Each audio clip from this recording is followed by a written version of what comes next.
Hello, I'm Edward Lehner, and I'm a researcher with Captura Fund. And we're in the middle of this series called The Short and Evolving History of Cryptocurrency Funds. And we're trying to understand capital formation in this space. Today's conversation, which is our last content video, focuses on the bull run of 2020 and beyond. And since this video focuses on the bull run of 2020, we need to set a framework and a type of context in which to understand what's going on.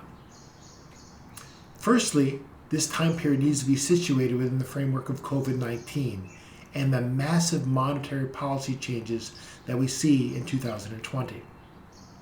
And more specifically, we need to discuss the idea of inflation and the ways that it becomes a macro conversation starting in 2020 and continuing through today. There's really so much to discuss about this time frame. I already mentioned the idea of COVID-19. I briefly mentioned massive monetary changes. But what I didn't mention was the changes to the American economy, or the divisive election for the office of president in 2020. I also didn't discuss Fed Chairman Jerome Powell's first very liberal monetary policy that we saw in 2020, but also the beginnings of a more hawkish Fed that we see in 2021, reminiscent of the decisions that Jerome Powell and the Federal Reserve made in 2018. There's really a significant amount to discuss. But what really is our central point of this conversation is BTC as an inflation hedge. When we think about the bull run of 2020 and beyond, the conversation really comes to the fore on whether BTC is an inflation hedge.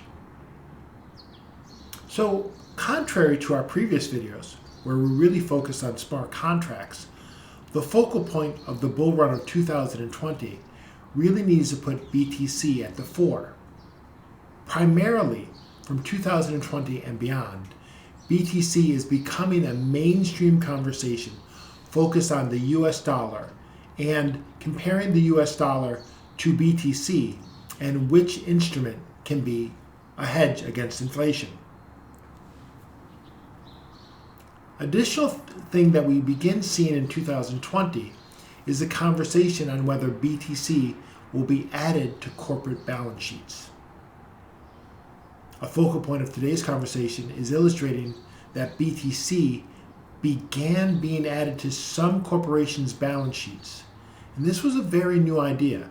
And although the idea is not new to crypto, the conversation of Bitcoin being a reserve asset has been a conversation ongoing in the BTC community. However, it is a new phenomenon within corporations.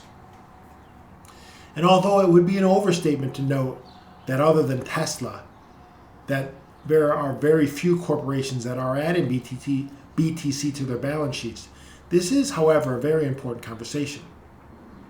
However, the discussion of whether BTC could be a hedge against inflation did become a major talking point and began to be a type of way to critique what was going on with surging prices and inflation in ways that we weren't able to have this conversation prior to BTC involvement or its bull run in 2020.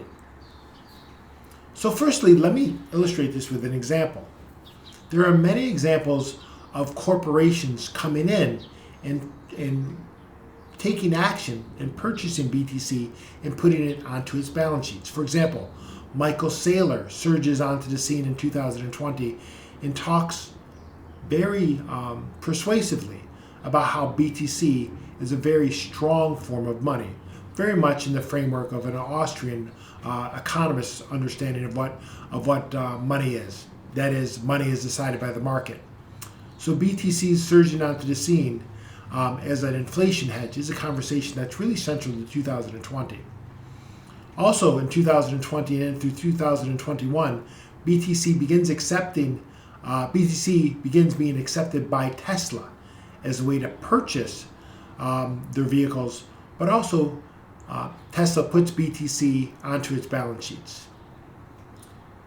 As we start thinking about BTC prices, when the full market sell-off was happening in March of 2020, BTC retraced to roughly $3,000. However, at multiple times in 2021, it hovered over $65,000 and began to test points at $70,000. So we really need to have the level of analysis for this. The entry into the U.S. economy, this idea of inflation as a macro conversation, becomes a testing point for what BTC maximalists have long argued. That is, that BTC is the hardest form of money. It is their version of the Austrian economist phrase that markets decide what money is. This begins to be tested in 2020 and may be one of the underlying drivers of the bull market of 2020. Whether BTC will be held on corporate balance sheets still fully remains to be realized. So as we move towards summary, it's hard to say what will happen with inflation in the modern world. However, the last bull run, started in 2020, showed to the world that BTC may be a safe haven asset. Whether BTC can be a long-term inflation hedge remains to be seen. However, the bull run of 2020 did show resilience and the growth of this asset. Please join me in our last video where we will summarize this series. Thank you.